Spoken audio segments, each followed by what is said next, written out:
Everyone.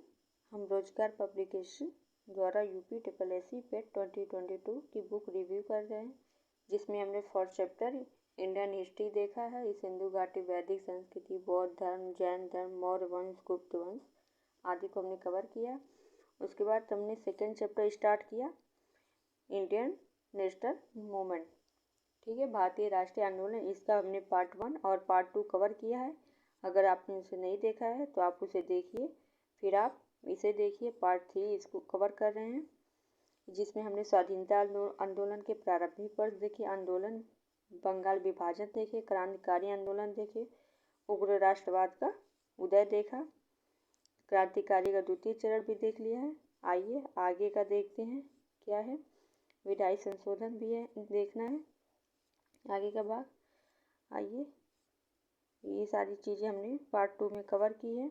अगर आपने उसको नहीं देखा है तो आप पहले उसे देखिए, फिर आप इसको देखिए, आपके लिए हेल्पफुल होंगे। आइए देखते हैं।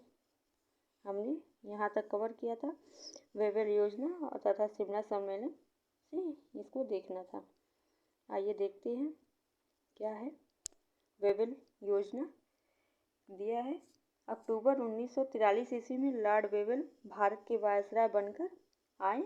भारत की स्थिति को सामान्य बनाने की दिशा में प्रयास करते हुए सबसे पहले भारत छोड़ो आंदोलन में जो भी कांग्रेस सदस्य गिरफ्तार हुए थे उन्हें रिहा करवाया। नेक्स्ट क्या किया, 14 जून 1945 ईस्वी को वेवेल योजना प्रस्तुत की गई। 25 जून 1945 ईस्वी को वेवेल प्रस्ताव पर विचार विमर्श हेतु शिमला में शिमला सम्मेलन का आयोजन किया गया। अब्दुल कलाम आज़ाद ने शिमला सम्मेलन की असफलता को इतिहास में एक जल विभाजक की संज्ञा दी है। इसमें क्या था, वेवेल योजना या फिर शिमला सम्मेलन जून 1945 में हुआ था। इसमें एक ये कहा गया था कि ये आप कह सकते हैं कि अपवाद स्वरूप था। गवर्नर जनरल एवं कमांडर इन चीफ को छोड़कर गवर्नर जनरल जो थे कि कार्यकारी सभा के सभी सदस्य इसमें भारतीय होंगे, ये कहा गया। और सेकेंड कहा गया कि परिषद में हिंदू एवं मुसलमान जो भी इनकी संख्याएं हैं बराबर रखी जाएंगी। और मुस्लिम लीग ने यह शर्त रख दी कि परिषद के सभी मुसलमानों का मनोनयन या चयन वह स्वयं करेंगे तथा उसके कार्यकारी परिषद में सांप्रदायिक निषेधाधिकार की मांग की जाएगी। कांग्रेस ने इस पर आरोप लगा दिया कि वेवेल योजना उनके विरुद्ध है, सवर्ण हिंदू दल घोषित करने का प्रस्ताव रख दिया, जिसमें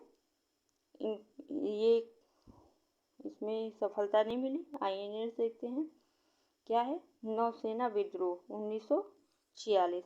क्या है नौसेना विद्रोह? 19 फरवरी 1946 को बम्बई में नौसेना ने खुला विद्रोह कर ब्रिटिश सरकार को गहरी चोट पहुंचाई। यह विद्रोह तलवार नामक जहाज से आरंभ हुआ था। क्या देखिएगा, नौसेना विद्रोह तलवार नामक जहाज से हुआ। तलवार नाम किसका है? तलवार नाम एक जहाज का नाम है। विद्रोह के नेता MS खान थे। इनकी मांग थी कि BC दत्त, जिन्होंने जहाज की दीवारों पर भारत छोड़ो लिख दिया था, को रिहा किया जाए और आज़ाद हिंद फौज को भी, जो भी आज़ाद हिंद फौजी थे सभी को रिहा किया जाए और बेहतर भोजन व भेदभाव को अंत किया जाए। सरदार वल्लभ भाई पटेल एवं जिन्ना के हस्तक्षेप से 24 जनवरी 1946 ईस्वी को विद्रोहियों ने आत्मसमर्पण करते हुए कहा कि हम भारत के सामने समर्पण कर रहे हैं, ब्रिटेन के सामने नहीं। ठीक, आइए देखते हैं नेक्स्ट। कैबिनेट मिशन 24 मार्च 1946 ईस्वी। क्या है? 24 मार्च 1946 को कैबिनेट मिशन भारत आया। कैबिनेट मिशन के तहत सदस्यों में कौन कौन शामिल थे? Sir Stafford Cripps, AB Alexander, Patrick Lawrence जो कि अध्यक्ष थे। नेक्स्ट देखते हैं। 15 मार्च 1946 को भारतीयों के ने आत्मनिर्णय के अधिकार और संविधान बनाने को मान लिया गया था, यानी कि अपना खुद का संविधान बनाया जाएगा। इस पे सहमति भी बन गई थी। 16 मई 1946 ईस्वी को कैबिनेट मिशन ने समझौते का अंतिम प्रयास के आशय में शिमला में एक सम्मेलन बुलाया गया, जहां पैट्रिक लॉरेंस ने कहा था कि इसका उद्देश्य भारत के लिए संविधान तैयार करने के लिए शीघ्र ही एक कार्य प्रणाली तैयार करना तथा अंतरिम सरकार के लिए आवश्यक प्रबंध करना था। कैबिनेट मिशन की सिफारिशें क्या क्या हैं, आइए देखते हैं। भारत एक राज्य होगा जिसमें देशी रियासतें तथा ब्रिटिश भारत शामिल होंगे। विदेशी मामले, प्रतिरक्षा एवं संचार के विषय केंद्रीय सरकार के अधीन होंगे। और क्या थी नेक्स्ट, आइए देखते हैं क्या है। अवशिष्ट शक्तियाँ संघ के पास सुरक्षित रहेंगी। संविधान सभा का गठन प्रांतीय विधानसभाओं तथा देशी रियासतों के प्रतिनिधियों के अप्रत्यक्ष चुनाव प्रणाली के द्वारा किया जाएगा। मुस्लिम लीग की पाकिस्तान की मांग को ठुकरा दिया गया था। 24 जून 1946 ईस्वी को कैबिनेट मिशन वापस चला गया।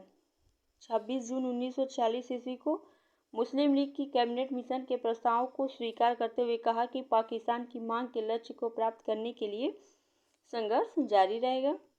यानी कि इन्होंने अपना पाकिस्तान अलग मांग की। संविधान सभा के लिए हुए चुनाव में ब्रिटिश भारत के प्रांतों के 296 स्थानों में कांग्रेस द्वारा 208 व 73 पर मुस्लिम लीग की जीत हुई। आइए 16 अगस्त 1946 ईस्वी को मुस्लिम लीग ने सीधी कार्रवाई दिवस मनाया। 16 अगस्त 1946 को मुस्लिम लीग ने सीधी कार्रवाई दिवस मनाया, जिसका उद्देश्य सांप्रदायिक दंगे फैलाना तथा आतंक का माहौल बनाकर यह सिद्ध करना कि हिंदू मुसलमान एक साथ नहीं रह सकते। आइए नेक्स्ट देखते हैं। इन्होंने अपना संघर्ष जारी रखा अलग पाकिस्तान की मांग करते हुए। 24 अगस्त 1946 ईस्वी को पंडित जवाहरलाल नेहरू के नेतृत्व में भारत की पहली अंतरिम राष्ट्रीय सरकार का गठन किया गया।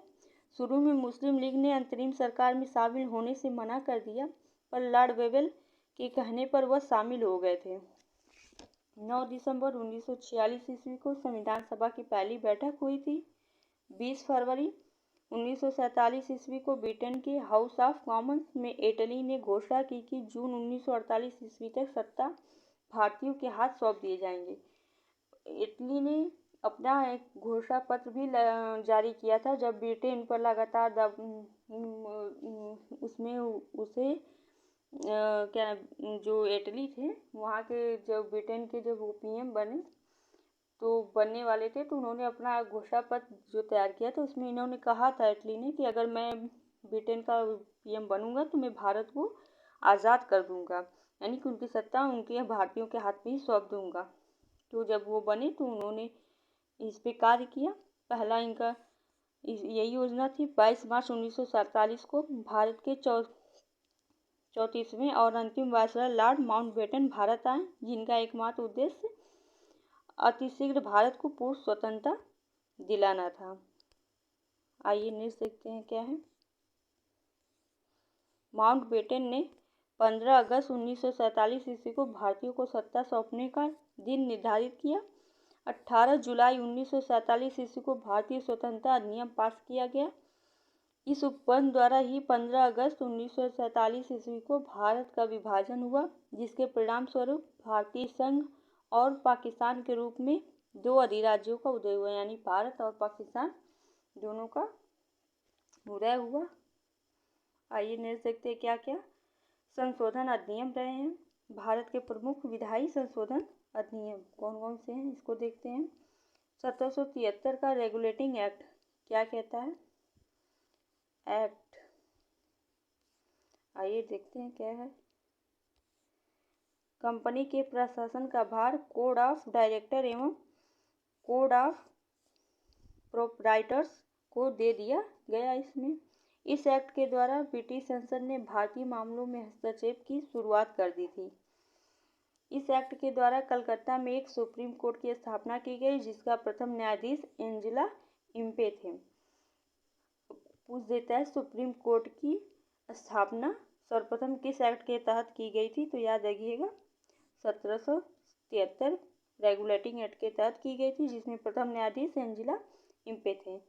इस एक्ट के द्वारा मद्रास एवं बम्बई प्रेसिडेंटियों को कलकत्ता प्रेसिडेंसी के अधीन कर दिया गया, जिसका प्रमुख गवर्नर जनरल होता था। गवर्नर जनरल की परिषद में 4 सदस्य होते थे। आइए नेक्स्ट देखते हैं ईस्ट इंडिया एक्ट 1784। इस एक्ट के माध्यम से कंपनी के व्यापारिक एवं राजनीतिक कार्यकलापों को एक दूसरे से अलग कर दिया गया। बोर्ड ऑफ डायरेक्टर्स व बोर्ड ऑफ कंट्रोल स्थापित किया गया। और क्या किया गया?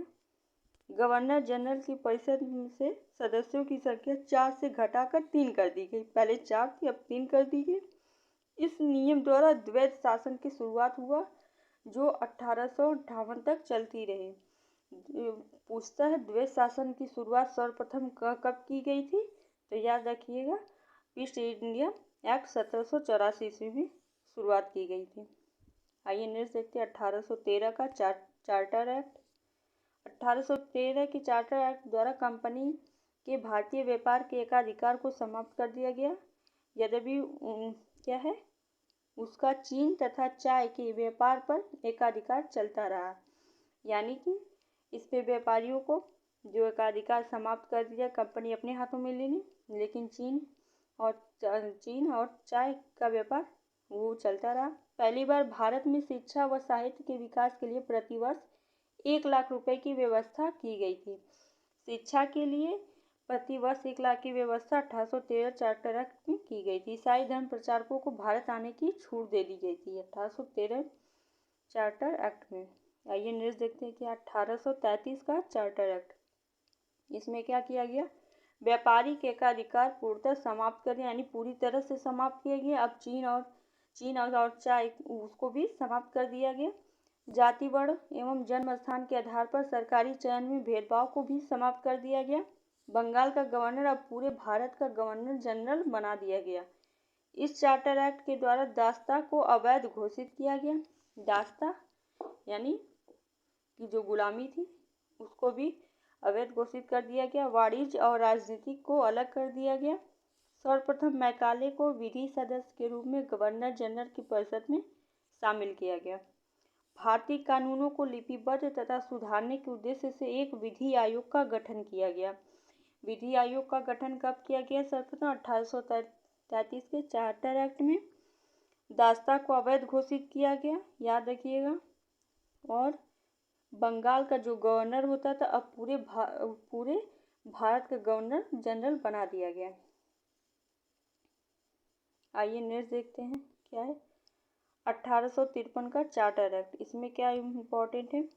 इस चार्टर एक्ट द्वारा सभी सेवाओं में खुली प्रतियोगिता द्वारा नियुक्ति का प्रस्ताव लाया गया।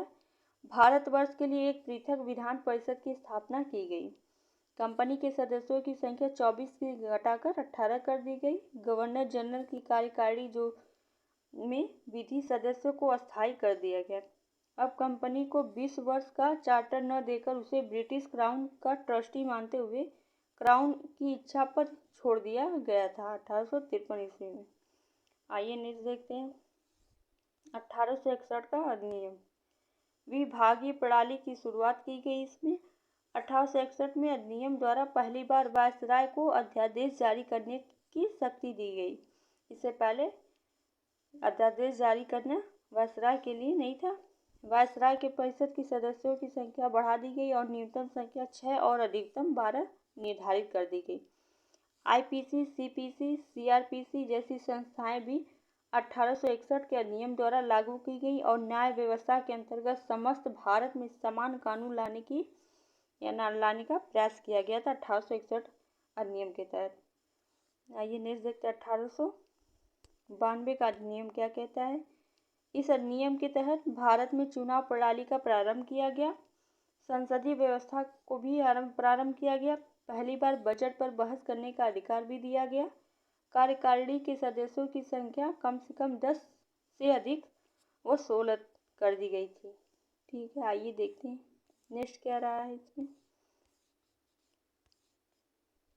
1909 का मार्ले मिंटो एक्ट या भारतीय परिषद अधिनियम क्या कहता है। 1909 में इस एक्ट की सबसे बड़ी पहचान विशेष सांप्रदायिक निर्वाचन प्रणाली को लागू करना था, यानी सांप्रदायिक निर्वाचन प्रणाली लागू करना इनका मोटो था। मार्ले मिंटो एक्ट जो 1909 में आया। भारतीयों को विधि निर्माण तथा प्रशासन दोनों में प्रतिनिधित्व प्रदान किया गया। मुसलमानों के लिए पृथक मताधिकार और पृथक निर्वाचन क्षेत्रों की व्यवस्था की गई थी। भारत के वायसराय की कार्यकारिणी परिषद में सर्वप्रथम भारतीय सदस्यों को शामिल किया गया। लॉर्ड मिंटो ने पृथक निर्वाचन मंडल की स्थापना करके लॉर्ड मार्ले को लिखा कि हम नाग के दांत बो रहे हैं, इसका फल भीषण होगा। यानी कि अगर ये निर्वाचन मंडल मुस्लिम और जाति व्यवस्था पे कर दिए तो इससे भयानक है कि लाजमी है कि हिंदू मुस्लिम एक दूसरे से लड़ाई अगर करेंगे तो ये हानिकारक ही होगा। आइए न्यूज़ देखते हैं, और वही हुआ, इन लोगों की योजना सफल हो गई, पाकिस्तान बन गया। आइए न्यूज़ देखते क्या रहा है। 1919 का भारत सरकार अधिनियम, इस अधिनियम को मॉन्टेग्यू चेम्सफोर्ड सुधार भी कहा जाता है। इस अधिनियम के तहत प्रांतों में आंशिक उत्तरदायी प्रशासन तथा द्वैत शासन की स्थापना की गई थी। भारत राज्य सचिव का वेतन अब अंग्रेजी राजा से मिलना तय किया गया। इस अधिनियम के द्वारा सभी विषयों पर केंद्र तथा प्रांतों में बांट दिया गया था। केंद्रीय सूची पर गवर्नर जनरल को अधिकार था। इसमें विदेशी मामले, रक्षा, डाकघर व सार्वजनिक ऋण आदि शामिल थे। इसमें और क्या था, प्रांतीय सूची के विषय में स्थानीय स्वशासन, शिक्षा, चिकित्सा, भूमि कर, जल संभरण, अकाल सहायता, कृषि व्यवस्था आदि शामिल किए गए। सभी अवशिष्ट शक्तियां केंद्र सरकार के पास ही थी। सांप्रदायिक निर्वाचन प्रणाली का विस्तार करते हुए अब इसमें एंग्लो इंडियन व सिखों को भी शामिल कर लिया गया था। भारत में प्रत्यक्ष निर्वाचन प्रणाली की नींव रखी गई। महिलाओं को भी मताधिकार दिया गया। इस अधिनियम के तहत पहली बार भारत में लोक सेवा आयोग की स्थापना की गई, यानी सिविल सर्विसेज जो है उनकी स्थापना इसी अधिनियम के तहत की गई। इसके तहत प्रांतीय बजट को केंद्रीय बजट से अलग कर दिया गया। पहली बार प्रांतीय बजट और केंद्रीय बजट को अलग कब किया गया था? 1919 भारत सरकार अधिनियम के तहत। आइए न्यूज़ देखते हैं, ये दोनों इम्पोर्टेंट हैं। भारत शासन अधिनियम 1935 क्या कहता है? 1935 के भारत शासन अधिनियम के तहत भारत में संघनात्मक सरकार की स्थापना की गई।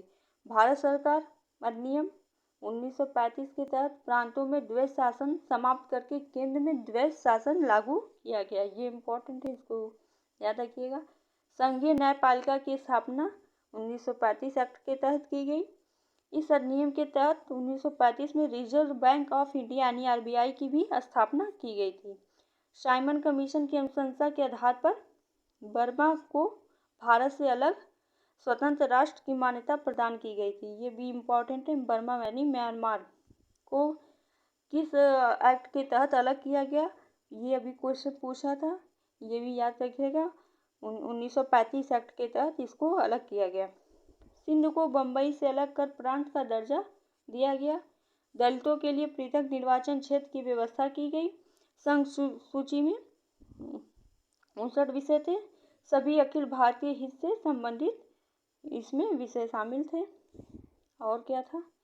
प्रांतीय सूची में 54 विषय थे। इसमें स्थानीय महत्व के मुद्दे शामिल थे। समवर्ती सूची में 36 विषय शामिल थे, जिसमें मुख्यतः प्रांतीय हित के विषय शामिल थे। अवशिष्ट शक्तियों पर अंतरिम निर्णय गवर्नर जनरल को था। ये पूछ देता है कि अवशिष्ट शक्तियाँ किसके अंतर्गत शामिल थी? ये गवर्नर जनरल के अंतर्गत थी। जवाहरलाल नेहरू ने इसे अनेक ब्रेकों वाला गाड़ी रहित इंजन बताया है 1935 अधिनियम को। आइए नेक्स्ट देखते हैं क्या है।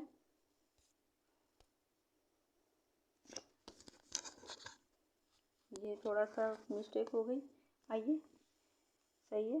नेक्स्ट देखते हैं क्या है। जवाहरलाल नेहरू ने इसे अनेक ब्रेकों वाला गाड़ी रहित इंजन बताया। मोहम्मद अली जिन्ना ने इस अधिनियम को पूर्णतः सड़ा हुआ बताया। पूर्णतः सड़ा हुआ किसने किया? जिन्ना ने बताया। आइए देख लेते हैं क्या है इसमें। स्वतंत्रता आंदोलन से संबंधित महत्वपूर्ण तथ्य क्या है, यानी पत्र पत्रिकाएं या पुस्तक जो भी रही हैं और उसके लेखक कौन कौन है, ये इम्पोर्टेंट है, पूछता है वन लाइनर में। आइए देखते हैं। Free Hindustan Taraknath Das, the revolutionary Sachindra Nath Santhal द्वारा लिखा गया। संवाद कोमती राजा राम मोहन राय, सोम प्रकाश ईश्वर चंद्र विद्यासागर। भवानी मंदिर किसकी रचना है? Barindra Kumar Ghosh, leader Hindustan Madan Mohan Malaviya, life divine Aurobindo Ghosh. और नेक्स्ट देखते हैं, independent Motilal Nehru, India divided Rajendra Prasad, Satyarth Prakash, Dayanand Saraswati, Neel Darpan, Dinabandhu Mitra, discovery of India Jawaharlal Nehru. ये किताबें बहुत अच्छी हैं, मैंने तो पढ़ रखी है, आप भी पढ़िएगा, टाइम मिले तो। बहुत अच्छी किताबें हैं, काफ़ी कुछ बताती हैं अपनी इंडिया के बारे में। आइए नेक्स्ट देखते हैं कौन कौन सी बुक रही है। Unhappy India, Lala Lajpat Rai.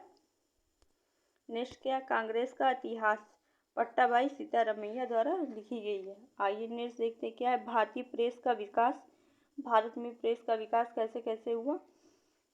समाचार पत्र कौन कौन से हैं, आइए देखते हैं क्रमवाइज समाचार पत्र और उनके संस्थापक कौन कौन है और किस वर्ष में वो स्थापित हुए थे। नेक्स्ट क्या है, Bengal gazette, Bengal gazette James August Hicky द्वारा 1780 ईस्वी में प्रकाशित किया गया था। पहला ये समाचार छपने वाला कौन सा है, बंगाल गजट है, याद रखिए। मिरातुल अखबार राजा राम मोहन राय 1822 ईस्वी में प्रकाशित किए। राप्त गुप्तार दादा भाई नौरोजी द्वारा प्रकाशित समाचार पत्र है जो 1854 ईस्वी में प्रकाशित हुआ। ई इंडियन मिरर देवेंद्रनाथ टैगोर और मनमोहन घोष द्वारा 1861 ईस्वी में ये समाचार पत्र प्रकाशित किया गया था। आइए नेक्स्ट देखते हैं, national paper Debendranath Tagore 1867, statesman Robert knight, Banga Darshan Bankim Chatterjee, tribune Daya Singh Majithia आदि। इसको आप लोग देख लीजिएगा अपने हिसाब से। आइए नेक्स्ट देखते हैं क्या है, सामाजिक सुधार अधिनियम, कौन कौन से अधिनियम सामाजिक सुधार से प्रेरित है। ये अधिनियम है और गवर्नर के नाम दिए गए और वर्ष किस वर्ष में ये अधिनियम आए थे। शिशुवध प्रतिबंध यानी शिशुवध यानी जो बाल वध थे उसको कब समाप्त किया गया था, वेले जली के समय में 1798 से 1805 ईस्वी में आया था। सती प्रथा पर प्रतिबंध कब लगाया गया, लॉर्ड विलियम बेंटिंक के समय में लगाया गया 1829 ईस्वी में। दास प्रथा पर प्रतिबंध एलन बरो द्वारा 1843 ईस्वी में लगाया। हिंदू विधवा पुनर्विवाह लॉर्ड कैनिंग के समय में हुआ समाप्त 1856 ईस्वी में। Native marriage act Northbrook के समय 1872 ईस्वी में। Age of consent act Lansdowne के तहत 1891 ईस्वी में इनके द्वारा लाया गया था। ये इम्पोर्टेंट है, इसको याद रखिएगा। आइए नेक्स्ट देखते हैं क्या है। अब इसके बाद हमारी प्रश्नावलियाँ हैं, अभ्यास प्रश्नावलियाँ, इसको हम नेक्स्ट भाग में कवर करेंगे। कैसा लगा आपको ये एपिसोड बताइएगा कमेंट करके। Thank you.